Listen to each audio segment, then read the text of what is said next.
Hi students, today we are going to discuss one of the important part in our chapter evolution. So we are continuing this chapter with our today's topic as adaptive radiation.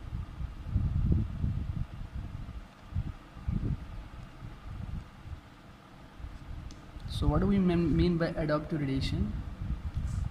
Actually what happens in the evolutionary process, it is the evolutionary process, it is an evolutionary process which produces new species, okay, which were divergent from the common ancestor.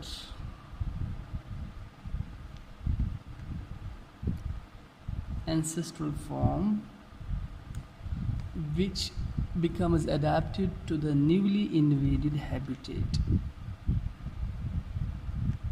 I hope you understood. So what happens is this adaptive radiation is very important evolutionary process in which produces the new species which are divergent. Divergent means which have been deviated or with some changes in their body makeup or other things, okay, which led to form the new species. This new species is very important term here. And how it is possible? It is easily possible. We can see in the bacteria also. Some bacteria, when we take the culture of some bacteria, okay, we culture them in one petri plate, we give the same food to all, but the change we make is in the temperature. For example, if you change the temperature, you make the temperature a little bit high, most of the bacteria they will die, but we'll be having certain small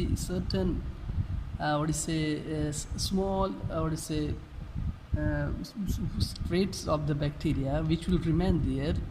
They remain only because they made some changes to be adapted to the new stress, that is the temperature stress, okay. They become resistant to that temperature, okay. So we can see that these adaptive radiations are best exemplified in a closely related groups that have evolved in relatively short time. Darwin's finches, we have some examples here. For example, Darwin's finches, and then we can talk about Australian marsupials. Then we have placental mammals of North America, okay. So let us talk about Darwin's finches. So what happened actually, these finches means it is a type of birds, we can say, okay. These birds, they were found in the Galapagos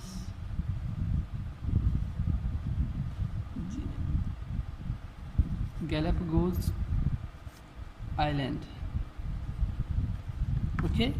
So there they were found, they were adapted there. Actually they had the common ancestor about 2 million years ago, okay. So they have evolved from there, but now from the common ancestor which led to till now date, we have about 14 recognized species, okay, which differ in the body size, beak shape and feeding behavior, okay. These 14 species, they just differ in 3 characters commonly we can see in the beak shape and body size and the feeding behavior, okay. So these were found. The changes in the size and the form of the beak have enabled different species to utilize different food resources, such as, for example, there were different food resources available, like insects, seeds, nectar, and the blood. Sometimes blood. Some of these birds, they were sucking the blood. They were the, what is it, sanguivores, which eat the blood of other animals. So they were driven by a process. We know that it is natural selection.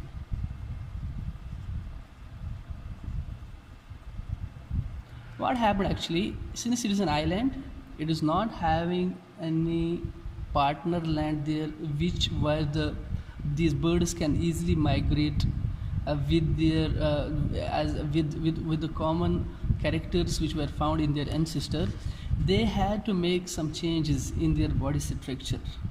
For example, the change was seen in the body structure, beak, and feeding behavior, which led them to be selected by the nature. Okay, so what we saw now, actually the change was found in DNA.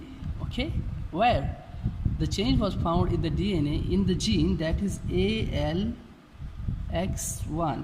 ALX1 is one gene. This change was found in this gene, which led to the change in the beak of these finches. Okay, so the mild mutation which led in this mutation, we know that mutation, in shortcut we can say, it is a small change in the DNA which leads to the variation, which leads to a small change in the character, phenotypic character. Okay, so by this mutation, because of the mutation in this gene, ALX1 gene, this enabled these species to be adapted in different types of food resources which were available, like in the form of insects, seeds, nectar, blood. Okay, so these such animals, such birds were selected. Next we talk about the Australian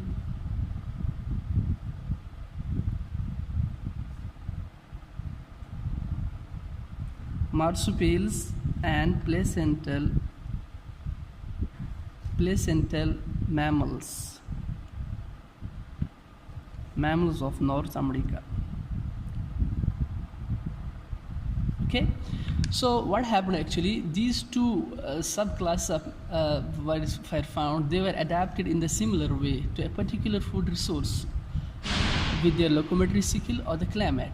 They separated from the common ancestor, as we saw in the Darwin finches. They separated from the common ancestor more than about 100 million years ago. So when the change was there, this change was not a sudden change. It was a change which finally made the direction, which evolved, which continued. So the lineage, at each lineage, we see it continued to evolve them independently.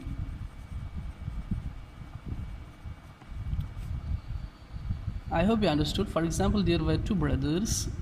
So these two brothers, their father had the business. Their father was a farmer only, so he knows only farming. He does not know anything.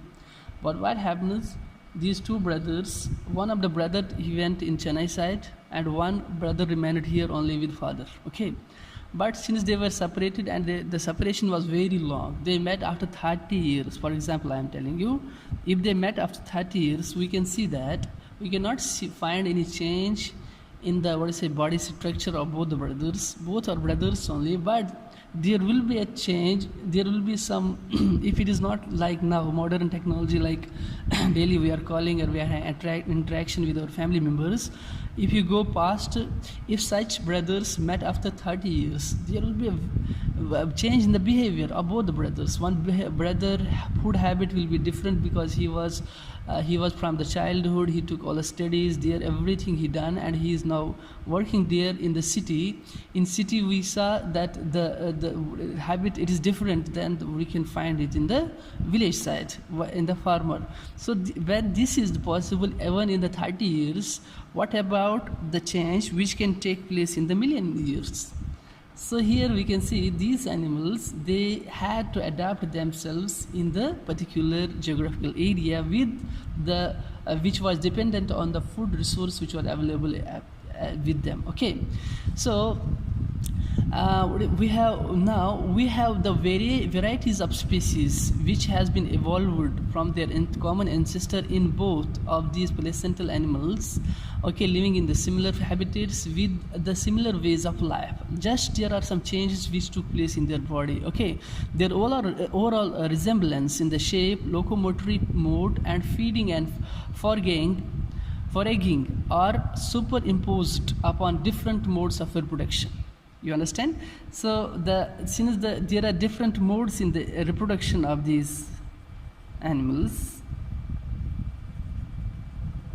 so what happened? They cannot now intermate. There is no possibility of mating with each other. Why? Because they have made it very differently now. This feature reflects their destructive evolutionary relationships.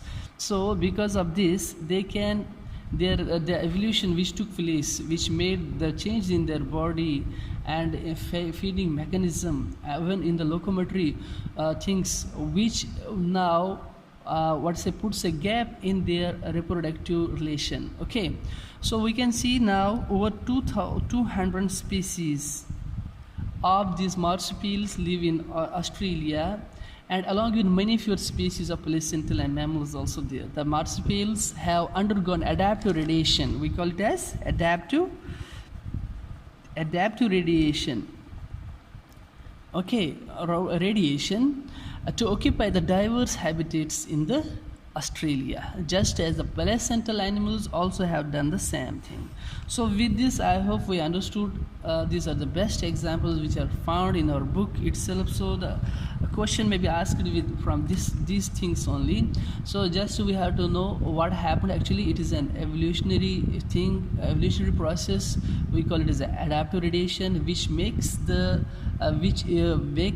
which forces or which puts a stress on the animals or the species to emerge, for the emergence of the new species from the ancestors. Okay, so when the new species has been emerged or it has been evolved, we can see that it becomes independent of the ancestor or their partner species, which also have been evolved through the adaptive radiation.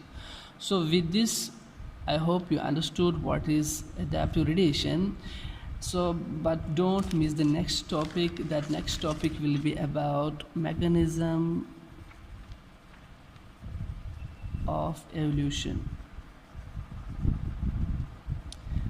In this mechanism of evolution, we are going to talk about what is microevolution, what is natural selection, and what is the selection itself, and what are the different types of selections. That also we are going to see.